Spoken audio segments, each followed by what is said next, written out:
صلى الله عليه وسلم وآله وصحبه وسلم تسليما كثيرا.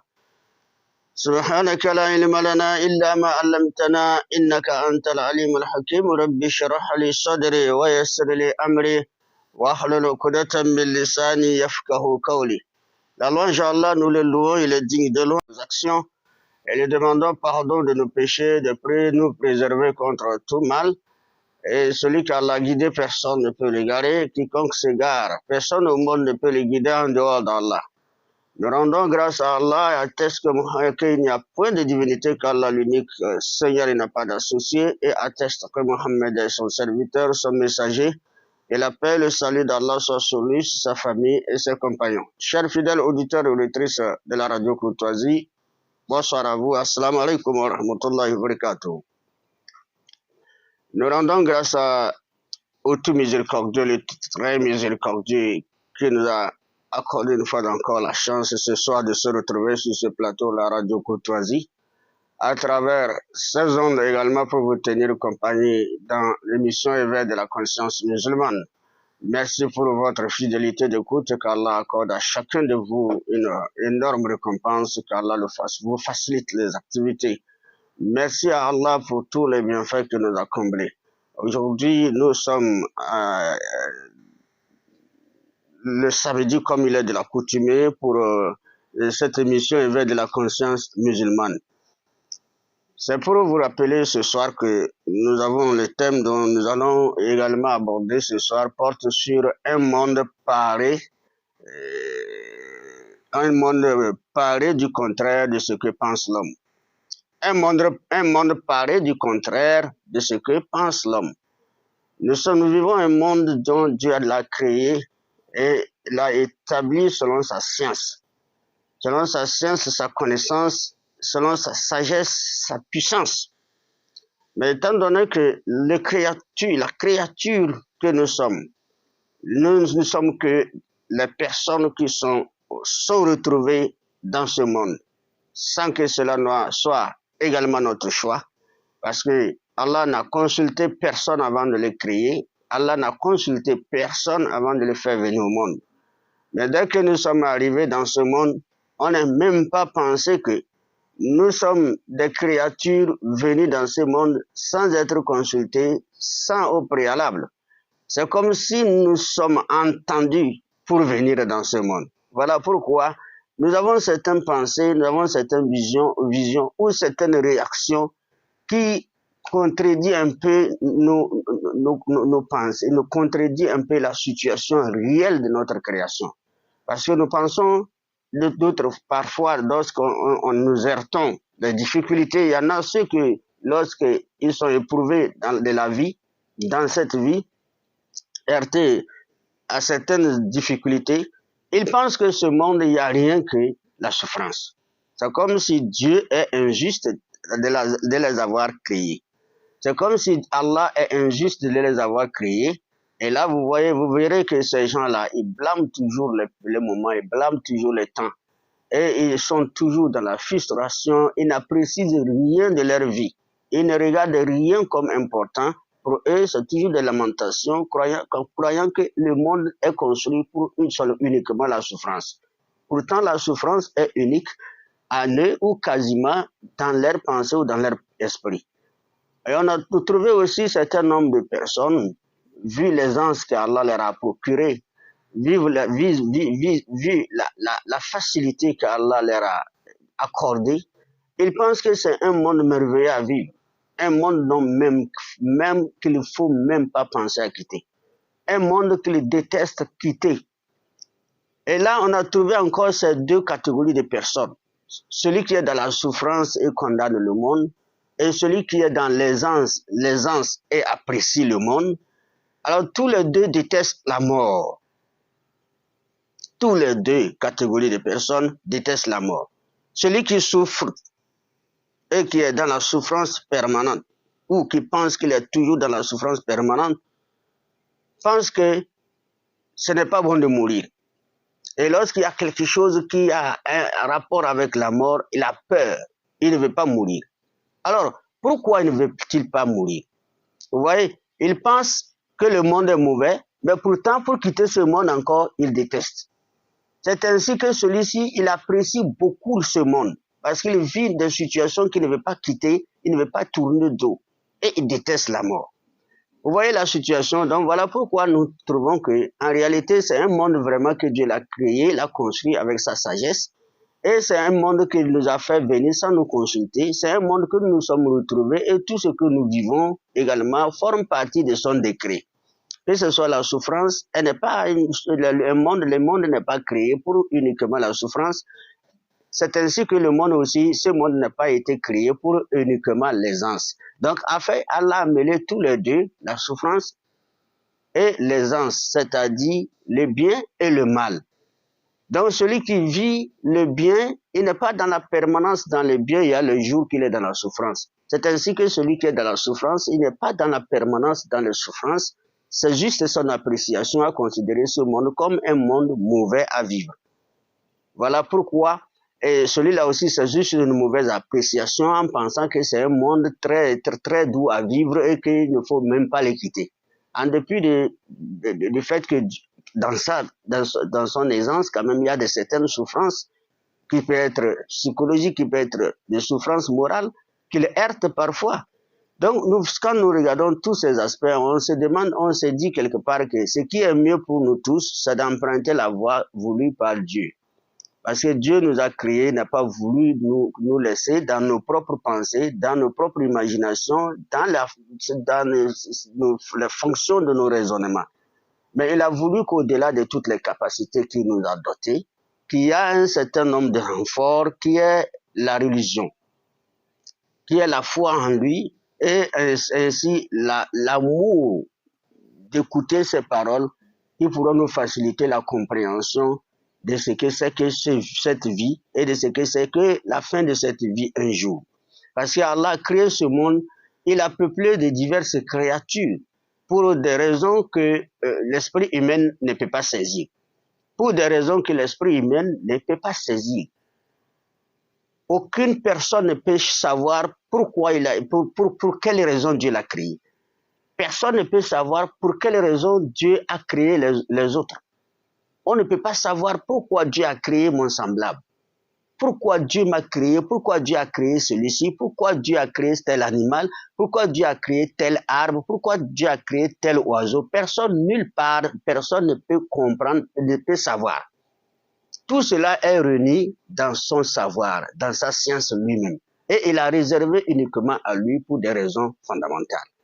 Mais il nous a fait comprendre à travers sa religion, de par les textes de sa religion, que chaque créature qu'il a créée et a fait de nous des créatures qu'il a peuplées sur la terre, chacun de nous a des rôles que lui, Allah lui a assignés et des responsabilités. Et chacun de nous a des rôles et des capacités. Et il a informé à l'homme que la capacité de l'homme n'est autre que le fait que lui, Allah le Créateur, l'a privilégié, lui a accordé plus de privilèges sur les autres créatures.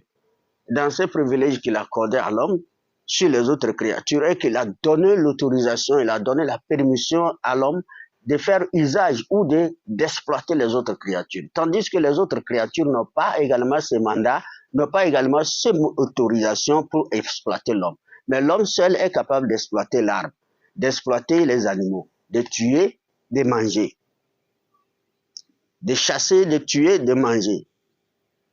C'est lui seul qui est capable de faire usage des arbres, des feuilles d'arbres, des racines d'arbres ou des bois, des arbres pour son bien-être.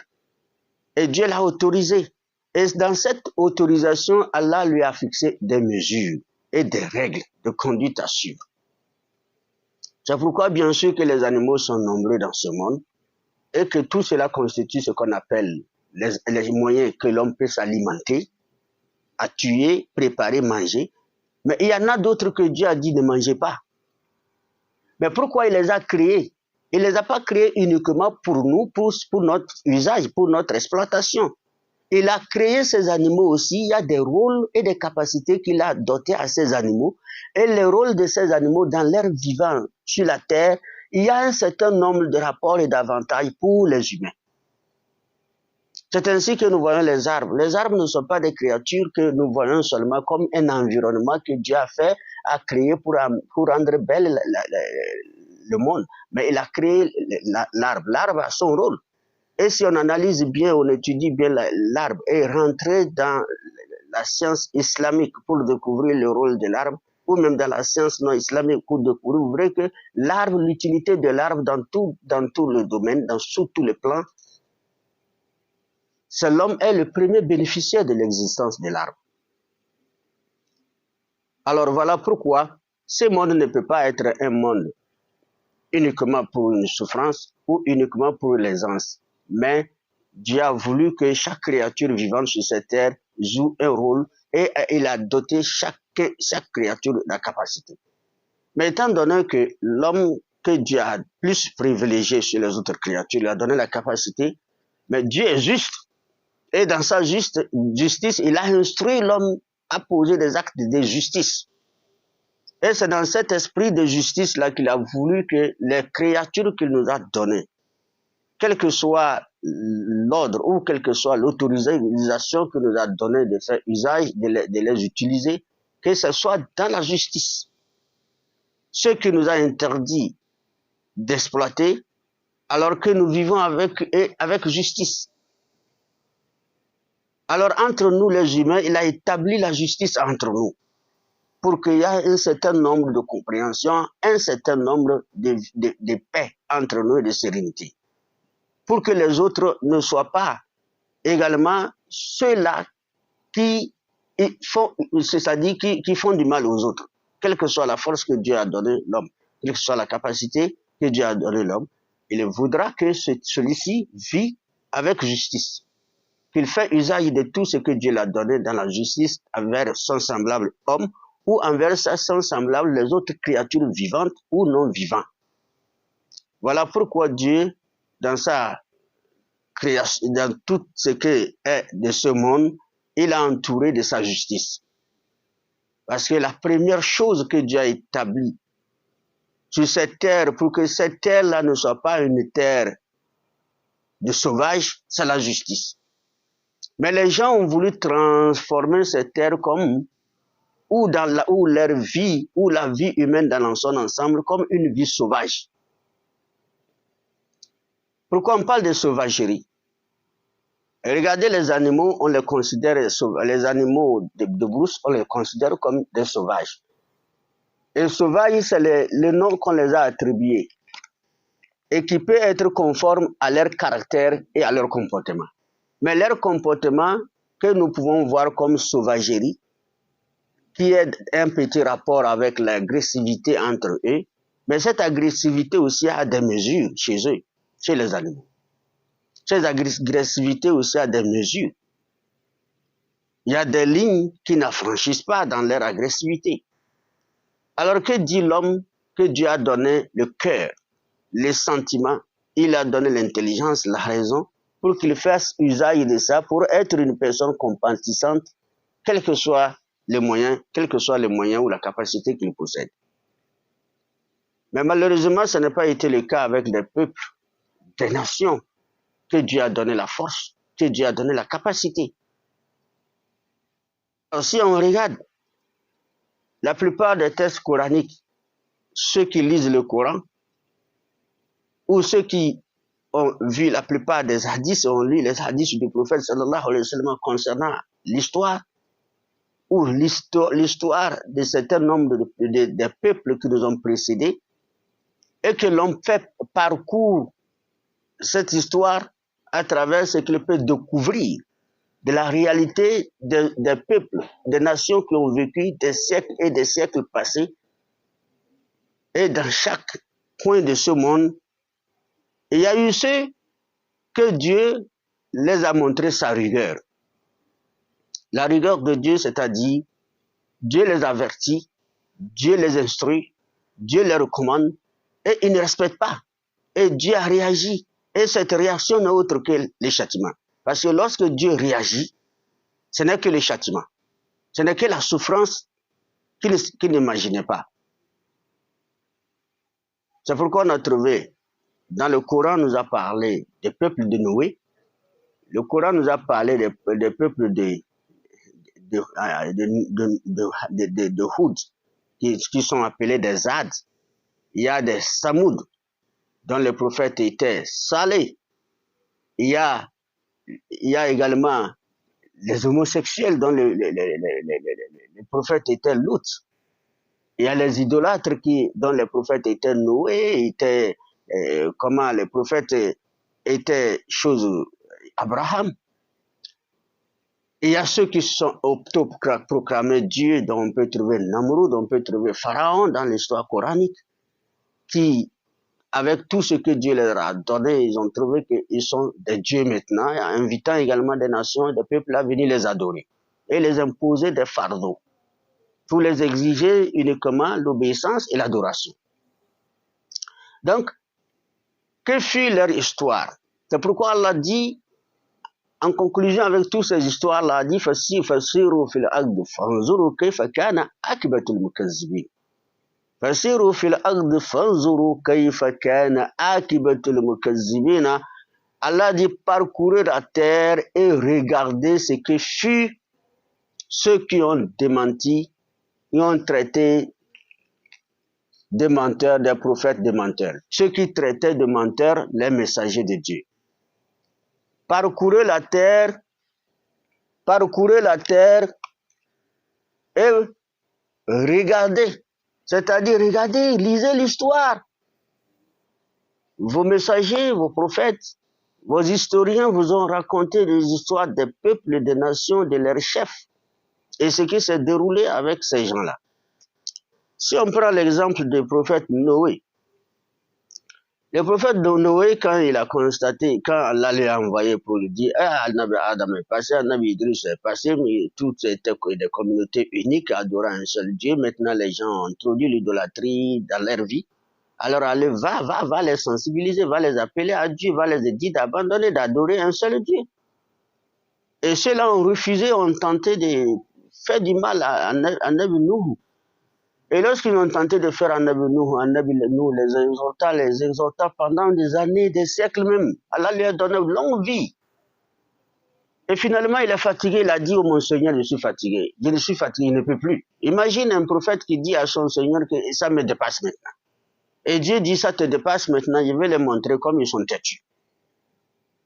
Et comme Dieu l'a dit que je vais les montrer comme ils sont têtus, Nabi Nuh est retourné encore vers lui pour dire, hey, Dieu va vous montrer, hein. Dieu dit que attention, sinon il a sa rigueur.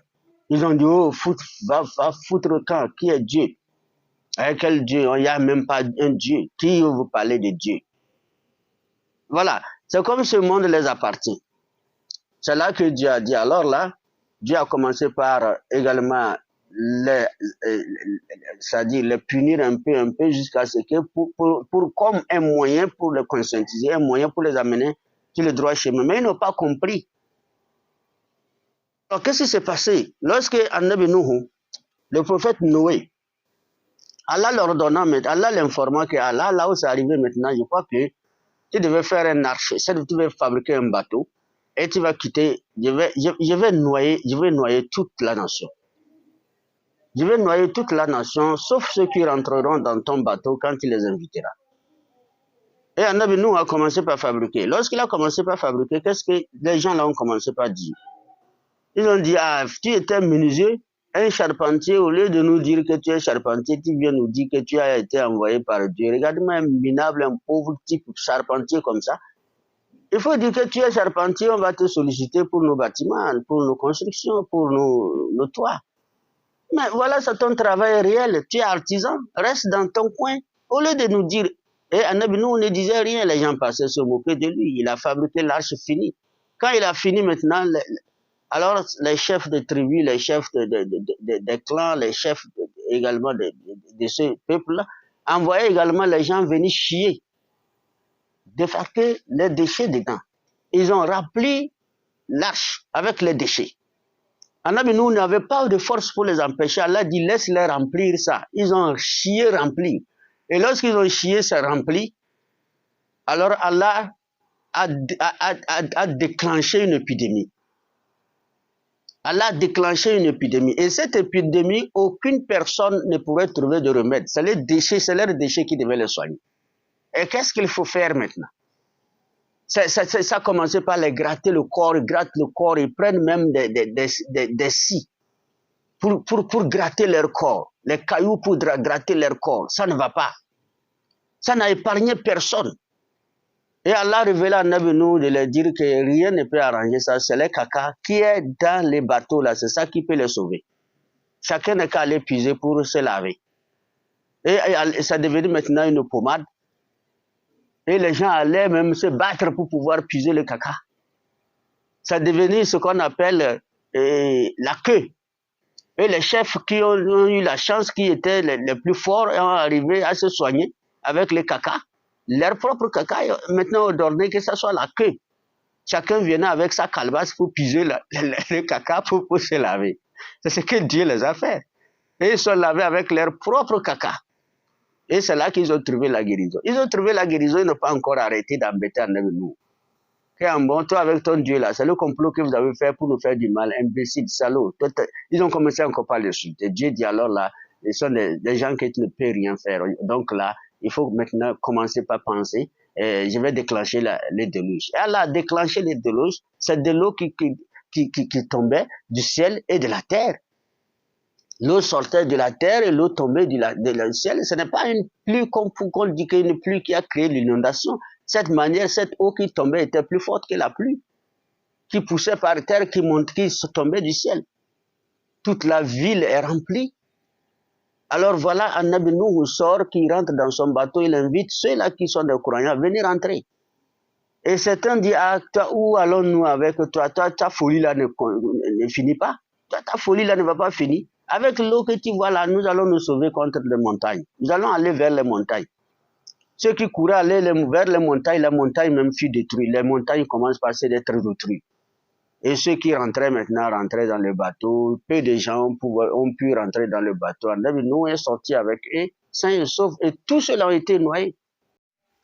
C'est pourquoi Allah nous dit dans le Coran, وَكَذَلِكَ أَخَذُ رَبُّكَ إِذَا أَخَذَهُ أَلِيمٌ شَدِيدٌ وَكَذَلِكَ أَخَذُ رَبُّكَ إِذَا أَخَذَ الْقُرَى وَهِيَ ظَالِمَةٌ.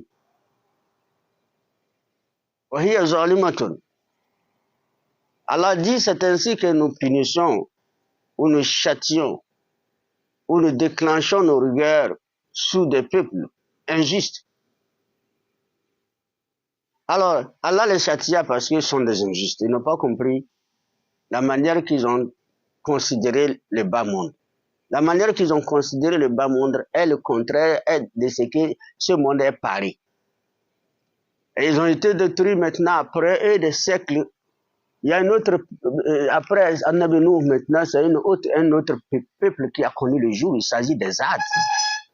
Des peuples Hades, qui étaient des gens robustes, costauds. Et ils trouvaient qu'avec cette force physique que Dieu les a donnée, ce sont des gens qui pouvaient creuser. Ils n'avaient pas besoin, comme dans notre époque, là, si on veut travailler sur une montagne ou bien casser un caillou, il faut chercher maintenant des machines. Il faut chercher des catapillars pour déplacer quelque chose, pour déplacer un caillou, pour déplacer. Et c'est avec leurs mains. Une seule personne peut soulever un gros caillou, jeter, une seule personne peut creuser une montagne. Ils creusaient des montagnes avec leurs mains pour en faire des demeures dans les montagnes. Des Hades. C'était cette physique-là, cette force physique-là qu'Allah leur donna. Et ils trouvaient qu'il n'y avait pas autre chose.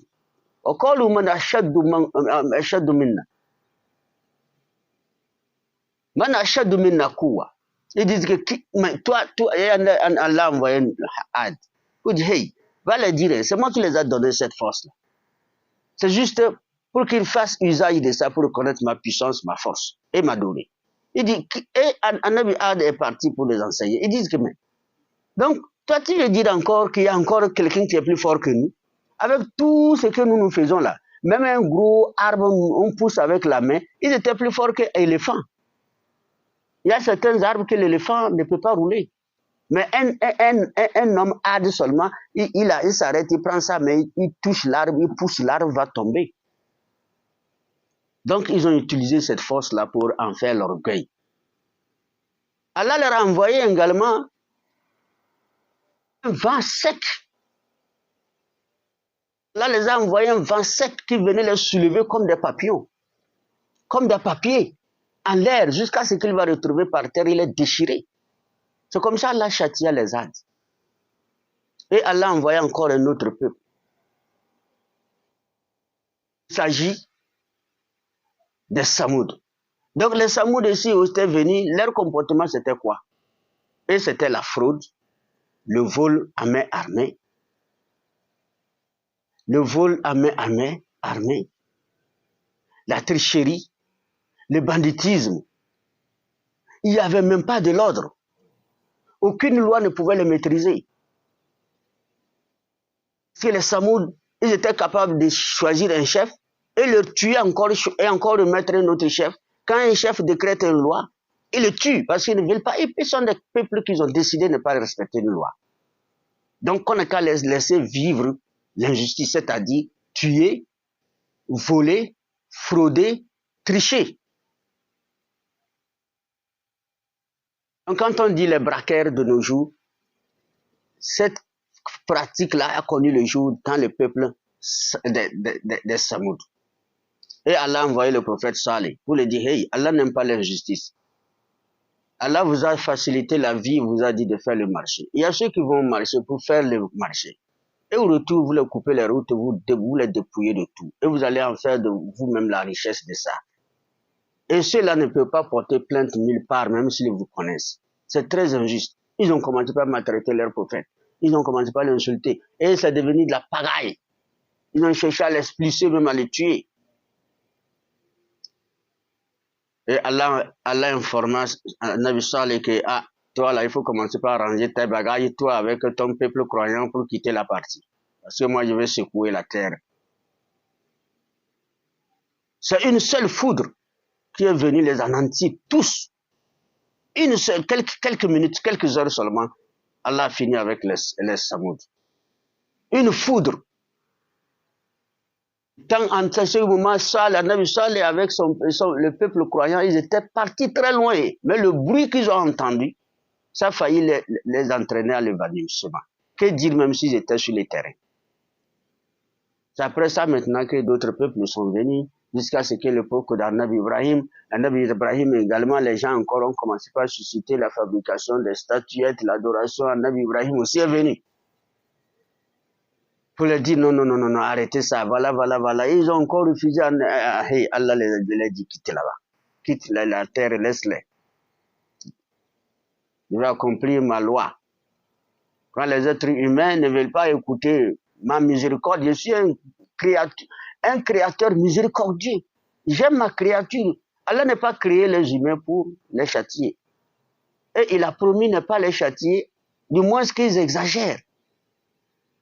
Et c'est ainsi que eux aussi, ils ont été vraiment arrogants, très impolis. Et même un autre s'est autoproclamé, leur roi, et s'était autoproclamé Dieu. Il s'agit de Namroud. Allah a dit en bon.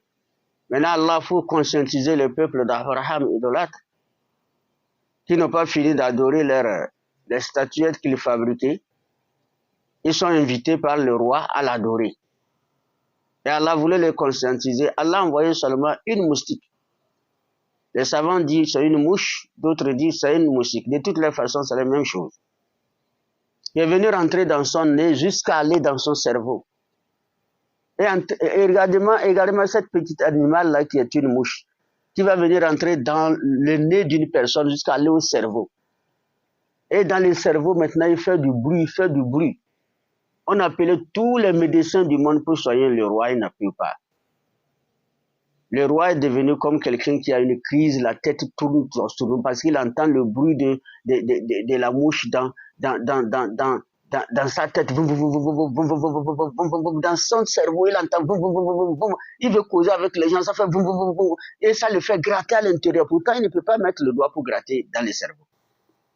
Maintenant, ce qu'il va le sauver, c'est de cogner sa tête contre le mur. Et quand il cogne sa tête contre le mur ou contre l'arbre, il trouve soulagement.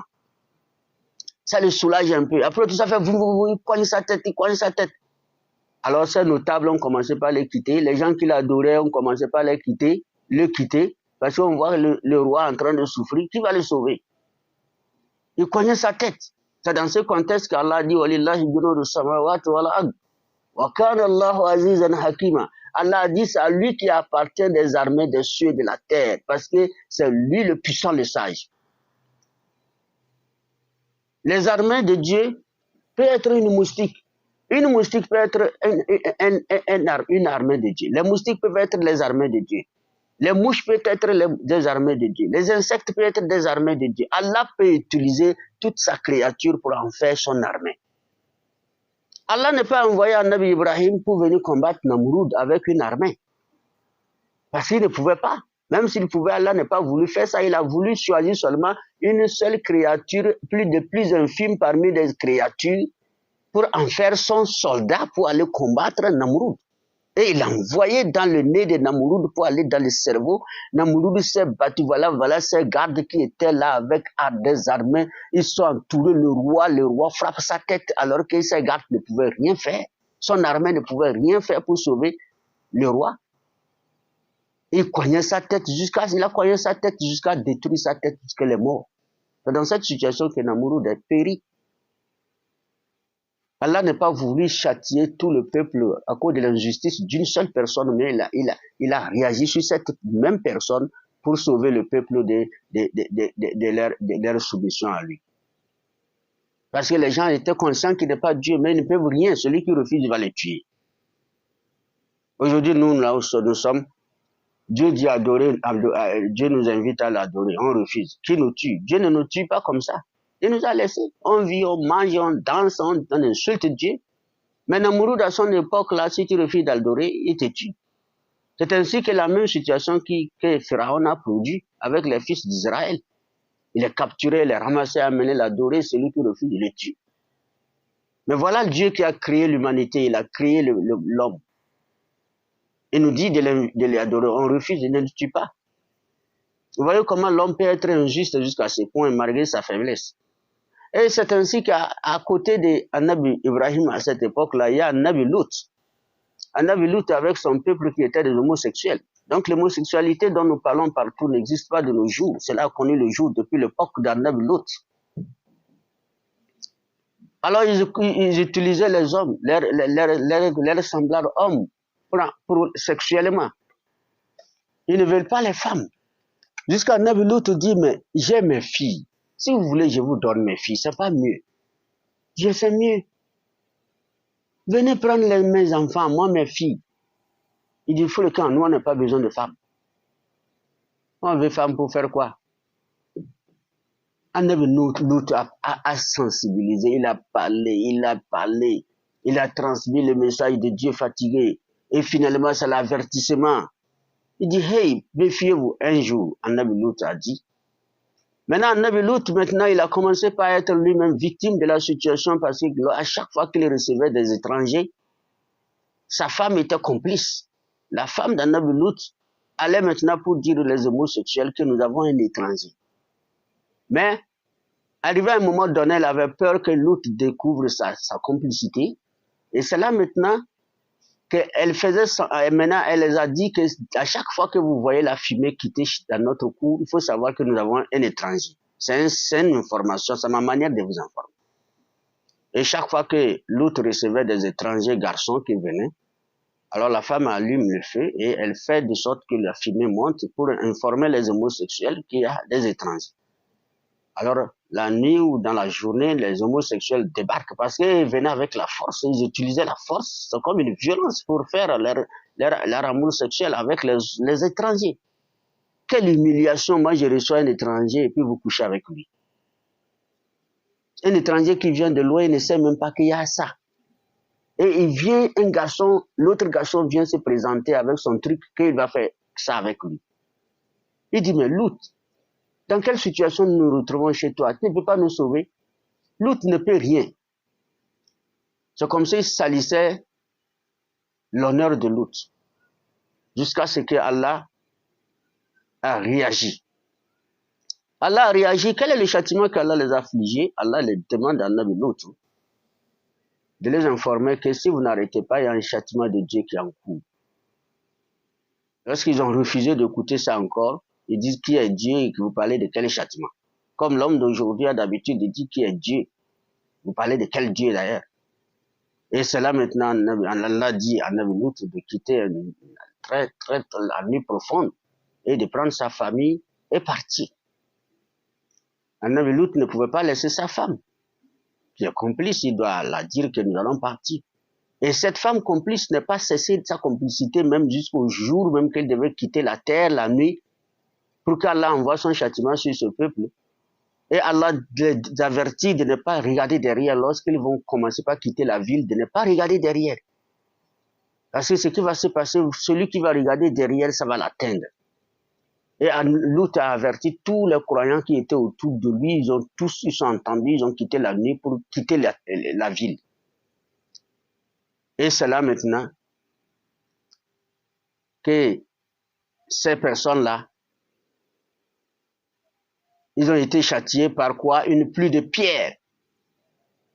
Une pluie de pierres, c'est les cailloux, les oiseaux qui étaient au ciel en train de lancer des pierres qui tombaient comme il pleut. Et à chaque fois qu'une pierre tombe sur une personne en même temps, tout le corps brûle. Tout le corps s'explose. Comme aujourd'hui, lorsqu'on lance la grenade sur une personne. Tout le corps se déchire. C'est comme ça, Allah les châtia par une pluie de pierres. Mais sa femme a tourné. En entendant le bruit derrière, sa femme a tourné pour regarder malgré l'avertissement de son mari.